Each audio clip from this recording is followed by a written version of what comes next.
আমরা বেশিরভাগ মানুষ রমজান মাসে ফজরের নামাজ পড়ে এসে ঘুম দেই।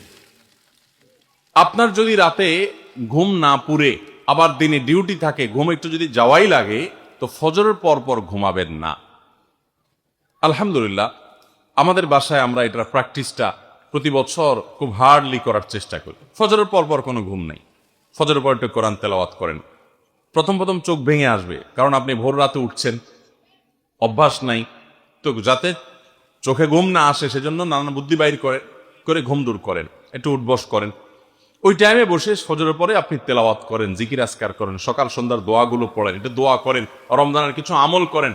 এশাকের নামাজের ওয়াক্ত হয়ে গেছে, 2 রাকাত নামাজ পড়ে এরপর আপনি পারলে দরকার হলে শুয়ে যান, কিন্তু ফজরের পর পর শুয়ে যাবেন না। এটা একটা ভুল, কারণ নবী করিম সাল্লাল্লাহু আলাইহি সাল্লাম সকালের এই সময়টার জন্য দোয়া করেছেন, আল্লাহুম্মা বারিক লি উম্মতি ফি বুকুরিহা, আল্লাহ আমার উম্মত জন্য সকালের সময়টাতে বরকত দান করুন। আর ওই সময় আপনি ঘুমায় থাকছেন।